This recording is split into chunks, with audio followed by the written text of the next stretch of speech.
আসসালামু আলাইকুম ওয়া রাহমাতুল্লাহি ওয়া বারাকাতুহু ইন্নাল হামদুলিল্লাহ ওয়াস সালাতু ওয়াস সালামু আলা রাসূলিল্লাহ ওয়া বা'দ। সুপ্রিয় দর্শক শ্রোতা, কাছে দূরে বিশ্বজুড়ে যে যেখান থেকে যুক্ত আছেন আপনাদের প্রত্যেককে জানাচ্ছি আন্তরিক প্রীতি, শুভেচ্ছা ও মোবারকবাদ। শুরু করছি আপনাদের অংশগ্রহণে যমুনা টেলিভিশনের প্রতিদিনের ইফতারের পূর্ব মুহূর্তের সরাসরি আয়োজন জীবন ঘনিষ্ঠ প্রশ্নোত্তরমূলক আলোচনাধর্মী অনুষ্ঠান রোজার দিনে, প্রেজেন্টেড বাই ঢালাই স্পেশাল সিমেন্টের আজকের এই পর্ব। আপনাদের সাথে আছি আমি মুহাম্মদ হেদায়েতুল্লাহ। প্রিয় দর্শক শ্রোতা, আমরা প্রতি পর্বে একটি গুরুত্বপূর্ণ বিষয় নিয়ে হাজির হয়ে থাকি। তারই ধারাবাহিকতায় আজকের এই পর্বে আমরা যে বিষয়টি নির্ধারণ করেছি তা হচ্ছে রমজানের ঐতিহাসিক গুরুত্বপূর্ণ এই টপিকসে আলোচনা রাখবার জন্য আমন্ত্রণ জানিয়েছি বিদগ্ধ ইসলামিক স্কলারকে। পরিচয় করিয়ে দিচ্ছি, আমাদের সাথে আছেন প্রখ্যাত আলিমুদ্দিন, বিশিষ্ট ইসলামিক চিন্তাবিদ, লেখক, কলামিস্ট, গবেষক এবং সরকার কর্তৃক একাধিকবার শ্রেষ্ঠ অধ্যক্ষ নির্বাচিত ফজলাতুল উস্তাজ ডক্টর মোহাম্মদ সাইফুল ইসলাম রফিক হাফিজাহুল্লাহ, অধ্যক্ষ মুহাম্মদাবাদ ইসলামিয়া আলিম মাদ্রাসা, ঢাকা। আসসালামু আলাইকুম ওয়া রাহমাতুল্লাহ। ওয়া আলাইকুম আসসালাম ওয়া রাহমাতুল্লাহি ওয়া বারাকাতুহু। সুস্বাগতম জানাচ্ছি আজকের আলোচনায়। আপনাকেও মোবারকবাদ। মাহে রমজানের পরন্ত বিকেলে দর্শক শ্রোতা সকলকে অভিনন্দন। জাযাকুমুল্লাহ খাইরান। আজকের টপিকসটি নির্বাচন করার পিছনে ভিন্ন একটি উদ্দেশ্য আছে আমাদের। সেটি হচ্ছে, আমরা সবসময় শুনে আসছি যখন সিয়াম সাধনার মাস আসে তার আগ থেকে সূরা বাকারার 183তম আয়াতের মাধ্যমে ইয়া আইয়ুহাল্লাযিনা আমানু কুতিবা আলাইকুমুস সিয়ামু কামা কুতিবা আলাল্লাযিনা মিন ক্বাবলিকুম লাআল্লাকুম তাত্তাকুন। সিয়াম তোমাদের উপরে সাধনা করাকে ফরজ করা হয়েছে, যেমনিভাবে ফরজ করা হয়েছিল তোমাদের পূর্বসূরীদের উপরে, উম্মতদের উপরে।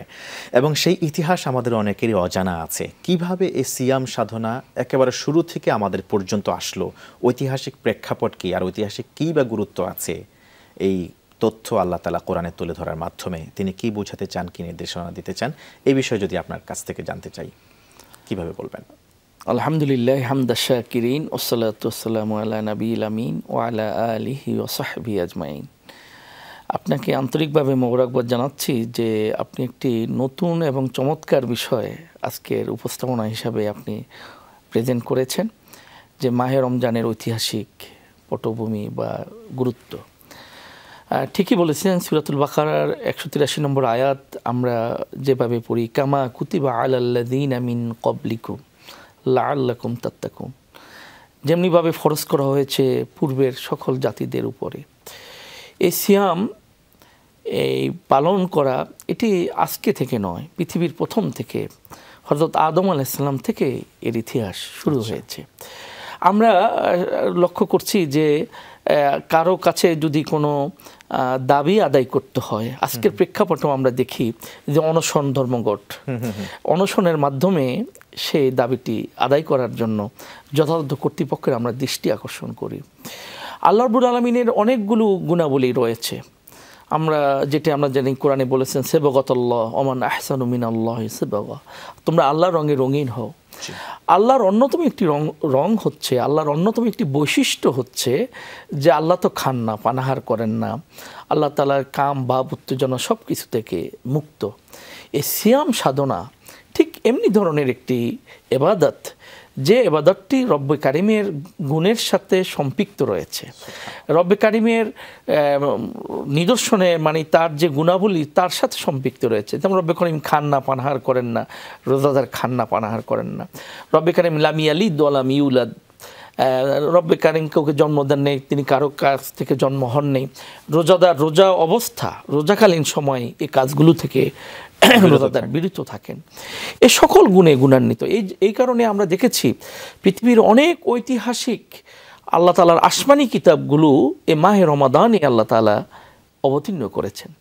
রমজানের ঠিক প্রথম তারিখেই হযরত আদম আলাইহিস সালামের কাছে, যেটি বললাম সহিফা, আল্লাহ তাআলা অবতীর্ণ করলেন, যেটি আদম আলাইহিস সালাম তার জাতির কাছে এবং তার উপস্থিত তার গোষ্ঠীর কাছে তিনি সহিফার মাধ্যমে খণ্ডিত সেই এর মাধ্যমে তিনি দাওয়াতি কাজ করেছিলেন। হযরত মূসা আলাইহিস সালাম, মূসা আলা নবিয়িনা, তার কাছেও তাওরাত অবতীর্ণ হয়েছিল এই মাহে রমাদানের, এবং হযরত ঈসা আলাইহিস সালামের প্রতি ইনজিল অবতীর্ণ হয়েছিল এ মাহে রমাদানে। এবং সবচেয়ে যদি কোরআনকে জিজ্ঞেস করি যে মাহে রমাদানের এত গুরুত্ব কেন, কোরআনও ঐতিহাসিক পটভূমি উল্লেখ করবে যে কোরআন বলবে যে কোরআন মাহে রমাদানে শাহরু রমাদান আল্লাযী উনজিলা ফীহিল কোরআন, এই সে রমজান মাস যে মাসে কোরআন অবতীর্ণ হয়েছে। এবং শুধু এই কোরআনের ইতিহাসটি আমরা যদি জানি যে এখানে এই রমজান মাসে কোরআন অবতীর্ণ হয়েছে, শুধু তাই নয় যে কদরের মতো যে একটি রাত্রি যেটি আগের অন্য কোনো জামানার নবীদের ইতিহাসে ছিল না। আমরা তো জানি সে তাহামা প্রান্তরে যখন সাহাবায়ে কেরাম অন্যান্য নবীদের হায়াত নিয়ে যখন কথা বলছিলেন যে তাদের হায়াত কারো 500 বছর, 700 বছর, 900 বছর, বিভিন্ন হায়াত, কিন্তু উম্মতে মুহাম্মদের খুবই সংক্ষেপ। তখন আল্লাহ তাআলা যে লাইলাতুল কদর আমাদের জন্য অবতীর্ণ করেন, লাইলাতুল কদরে খায়রুম মিন আলফি শাহর, এটি একটি ঐতিহাসিক পটভূমি। আমরা যদি দর্শক শ্রোতাদের উদ্দেশ্যে বলি, এই মাহে রমজানে অনেক ঐতিহাসিক ঘটনা সংঘটিত হয়েছিল। দ্বিতীয় হিজরিতে সিয়াম ফরজ হয়েছে। ফরজ হওয়ার পরেই দ্বিতীয় রমজানেই রাসূল আকরাম সাল্লাল্লাহু আলাইহি ওয়াসাল্লাম প্রস্তুতি গ্রহণ করলেন। শুনলেন যে আবু জেহেলের গোষ্ঠীরা আল্লাহ রসুলকে আক্রমণ করার জন্য মদিনায় আক্রমণ করবে, এবং 27 রমজান আপনি জানেন যে বদর যুদ্ধ অনুষ্ঠিত হয়েছিল। সেই যুদ্ধ সংঘটিত হয়েছিল এই মাহে রমাদানে। এবং রাসূল আকরাম সাল্লাল্লাহু আলাইহি ওয়াসাল্লামের ইতিহাস থেকেও আমরা যদি জানি যে মক্কা বিজয়, এই মক্কা বিজয়ও রমজান মাসে শুক্রবার দিন 20 রমাদান সেটি সংগঠিত হয়েছিল। এবং রাসূল আকরাম সাল্লাল্লাহু আলাইহি ওয়াসাল্লাম যে পৃথিবীর ইতিহাসে একটি ক্ষমার বার্তা তিনি বিশ্ব মানবতাকে জানিয়ে দিলেন যে আবু সুফিয়ান তাকে এত কষ্ট দিয়েছিল, প্রতিটি পরতে আল্লাহ রসুলের রক্তক্ষরণ করেছিল, হৃদয়ের রক্তক্ষরণ, শরীরের রক্তক্ষরণ, সকল কিছুই তো করেছিল। সে আবু সুফিয়ানকেও রমজান মাসে আল্লাহ রসুল পেয়ে বললেন লা তাসরিবা আলাইকুমুল ইয়াউম, সব কিছুকে ক্ষমা করে দিলেন। এভাবে রমজানের ইতিহাস, রমজানের ঐতিহাসিক পটভূমি আমাদের কাছে অনেক রয়েছে। আমি আসবো ইনশাআল্লাহ তাআলা আপনার কাছে। রমজানের ঐতিহাসিক গুরুত্ব এবং পটভূমি নিয়ে তো আমরা শুনলাম, আলহামদুলিল্লাহ, গুরুত্ব কতটুকু রাখে আমরা সেই বিষয়ে জানবার চেষ্টা করি একটা বিরতির পর। আজকের আলোচনার গুরুত্বপূর্ণ টপিকস হলো রমজানের ঐতিহাসিক গুরুত্ব। চমৎকার এই বিষয়ের উপর আলোচনা উপস্থাপন করছেন আমাদের প্রত্যেকের সুপরিচিত জন, জাবালে নূর ফাউন্ডেশনের সুযোগ্য চেয়ারম্যান ফজলতুল উস্তাজ ডক্টর মাওলানা সাইফুল ইসলাম রফিক হাফেজাহুল্লাহ। স্বাগত শেখ। আমরা রোজার বা রমজানের ঐতিহাসিক গুরুত্ব নিয়ে আলোচনা শুনছিলাম আপনার কাছ থেকে। কিছু ইতিহাস মাখা তথ্য উপাত্ত আপনার কাছ থেকে আমরা শুনলাম বিরতির আগে। আমরা সেই আলোচনাটি কন্টিনিউ করতে চাই যে কিভাবে আমাদের কাছে রমজান আগমন করলো, প্লিজ। আলহামদুলিল্লাহ, আসলে মাহে রমজানের ঐতিহাসিক পটভূমি তো আমাদের কাছে অনেক রয়েছে। এই মাহে রমাদান আল্লাহ রসুল সাল্লাল্লাহু আলাইহি ওয়াসাল্লামের জীবনে দ্বিতীয় হিজরিতে রমজান ফরজ হয়েছিল। আমরা জানি যে আল্লাহ রসুল মক্কা বিজয়ের পরে তার কিছুদিন পরে দুনিয়া থেকে চলে গিয়েছেন, এবং 27টি যুদ্ধে রসুল আকরাম সাল্লাল্লাহু আলাইহি ওয়াসাল্লাম করেছিলেন এবং নেতৃত্ব দিয়েছিলেন অসংখ্য যুদ্ধে। বেশিরভাগ যুদ্ধই সংগঠিত হয়েছিল এই মাহে রমাদানে।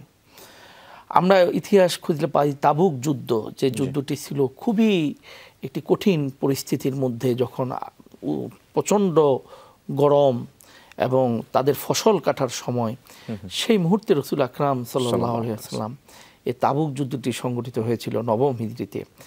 সেটিও মাহে রমাদানে রাসূল আকরাম সেই যুদ্ধে অংশগ্রহণ করেছিলেন, সাহাবায়ে কেরাম অংশগ্রহণ করেছিলেন। এবং আমরা জানি যে 3 জন সাহাবী সেই যুদ্ধে অংশগ্রহণ করতে পারেনি। তাদের ব্যাপারে কোরআনের আয়াতও অবতীর্ণ হয়েছিল কঠিন। ওমর রাদিয়াল্লাহু তাআলা তাদের ব্যাপারে খুব কঠিনভাবে ভূমিকা রাখতে চেয়েছিলেন, কিন্তু রাসূল আকরাম সাল্লাল্লাহু আলাইহি ওয়াসাল্লাম বললেন যেহেতু তারা বদরি সাহাবী, একটু দেখি।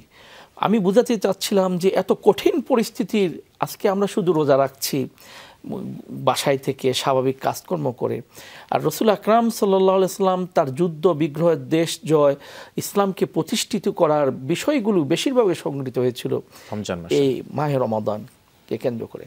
সে তাবুক যুদ্ধ হয়েছিল।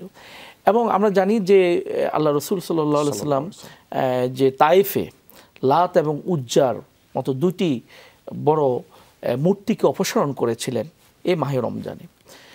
এই মাহে রমজান আল্লাহ রসুলের জীবনে একটি কঠিন মুহূর্ত এসেছিল, বিবি খাদিজাতুল কুবরা রাদিয়াল্লাহু তাআলা আনহার ইন্তেকাল। যে খাদিজাতুল কুবরা রাদিয়াল্লাহু আনহা আল্লাহ রসুলের দুঃখের দিনের সঙ্গী ছিলেন। সুবহানাল্লাহ। সে খাদিজাকে হারিয়েছেন এই মাহে রমাদানে। এই রমজানের আরো অনেক ঐতিহাসিক আছে। আমরা যদি দেখি 92 হিজরিতে স্পেন বিজয় হয়েছিল আচ্ছা এই মাহে রমজানে, তারেক বিন জিয়াদের নেতৃত্বে প্রায় লক্ষাধিক সৈন্য নিয়ে, হ্যাঁ, লক্ষাধিক সৈন্যকে পরাজিত করেছিল মাত্র 36,000 সেনাবাহিনী। তারেক বিন জিয়াদের নেতৃত্বে যে মুসলমানদের বদর যুদ্ধের পরে মানে সবচেয়ে বড় বিজয় হয়েছিল স্পেন বিজয়, সেটি হয়েছিল এই মাহে রমাদানে। তো কাজেই মাহে রমাদান আমাদের ইবাদতের মৌসুম। মাহে রমাদান আমাদের মানে কষ্টকে বরণ করে নিয়ে সফলতাকে উন্মোচিত করার একটি বিষয় হচ্ছে মাহে রমাদান। আমরা শুধু মাহে রমজানে আমরা মনে করি যে শুধু একটু ইবাদত, তারাবি নামাজ, কিয়ামুল লাইল, এতেই কিন্তু আমরা অনেকটা অস্থির হয়ে যাই। তাছাড়ার পাশাপাশি আফওয়ান, অনেকেই দেখা যায় যে শুধুমাত্র রোজা রাখবেন, শারীরিকভাবে দুর্বল হয়ে যাবেন, এই নিয়তে সাহারি খান ঠিকঠাক মতো, আবার ঘুমায় পড়েন, একবারে দিন শেষ করে দিয়ে ঘুম থেকে উঠে এরপরে ইফতারিতে অংশগ্রহণ করেন। তো এদের ব্যাপারে আপনি কি বলবেন? আসলে কি রোজার মাহাত্ম্য কি এখানে বহন করে নাকি? না, আসলে সিয়াম বা রোজা তো হলোই আল্লাহ তাআলার কাছে নিজের স্যাক্রিফাইসকে তুলে ধরা। এখানে আরাম আয়েশ করে খাওয়া দাওয়া, আরাম আয়েশ করে নিয়মিত ঘুমানো, এই ঘুমানোর জন্য মাহে রমাদান আমাদের কাছে আসে নেই। আমরা যে ইতিহাসে বদর থেকে যে ইতিহাসগুলো আমরা শুনলাম, সে তায়েফের যে তারপরে মক্কা বিজয়, তাবুকের যুদ্ধ, স্পেন বিজয়ের কথা, সকল কিছুই তো এই মাহে রমাদানে হয়েছিল। এবং এই রমজান তো মুসলমানরা ঘোড়ার পিঠে দাবড়িয়ে চলতেন সারা বিশ্বকে জয় করার জন্য। এক হাতে থাকতো তরবারি আর তারা ঘোড়ার পিঠে সাওয়ার হয়ে তারা করত। আজকে মুসলমানরা অন্যায়ের বিরুদ্ধে প্রতিবাদ করার মুখ্যম সময় হচ্ছে মাহে রমাদান। আমরা যখন দেখি যে এই রমজান মাসেও মানে উন্মুক্ত ময়দানে ধূমপান, যেটি ইসলামী শরীয়তে নিষিদ্ধ, সেই নিষিদ্ধ ধূমপান করবে কি করবে না সেটা নিয়ে কথা রয়েছে, অধিকারের কথা বলতেছে। যেখানে আমাদের 95% মুসলিম এই দেশ, আমরা তো বলেছি না, ঘরের ভিতরে তুমি যা করো সেটা একান্তই তোমাদের ব্যাপার, সেটা নিয়ে আমাদের ইসলাম আমরা কোনো কিছু বলি না। কিন্তু রমজানের পবিত্রতা রক্ষা করার জন্য এটি তো আমাদের নৈতিক দায়িত্ব।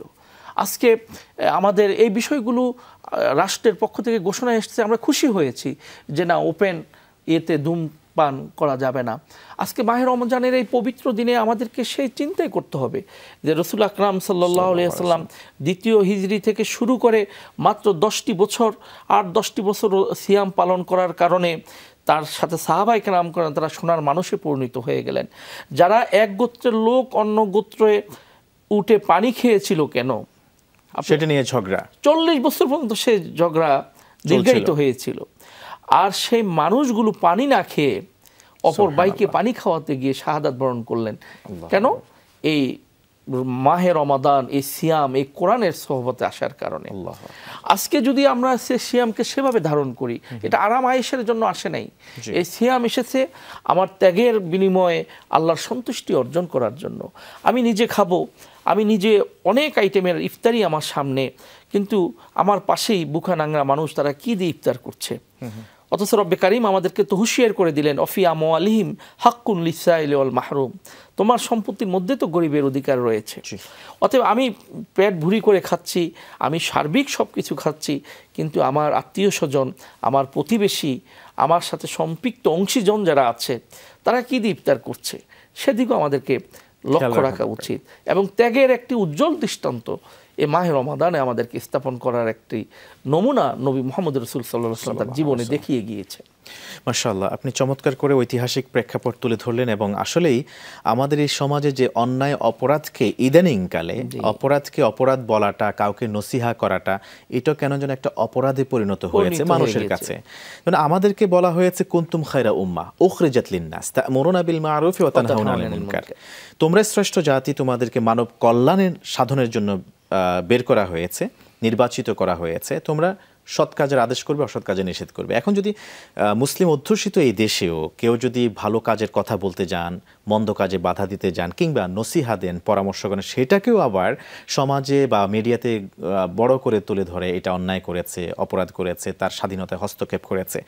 আসলে আমাদের ইসলাম থেকে সম্ভবত আমরা অনেক দূরে সরে গেছি, কোরআন থেকে আমরা অনেক দূরে চলে গেছি, বিধায় সম্ভবত এমন হচ্ছে।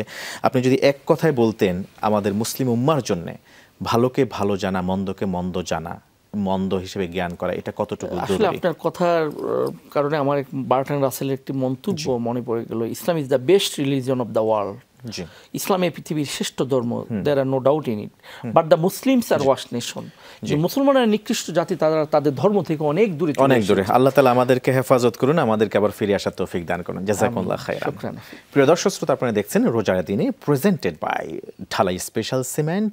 আজ এই পর্যন্তই। আগামী পর্ব দেখার উদাত্ত আহ্বান জানিয়ে এখানে শেষ করছি। সুবহানাকাল্লাহুম্মা বিহামদিকা আশহাদু আল্লা ইলাহা ইল্লা আনতা আস্তাগফিরুকা ওয়া আতুবু ইলাইক। ওয়াসসালামু আলাইকুম ওয়া রাহমাতুল্লাহি ওয়া বারাকাতুহু।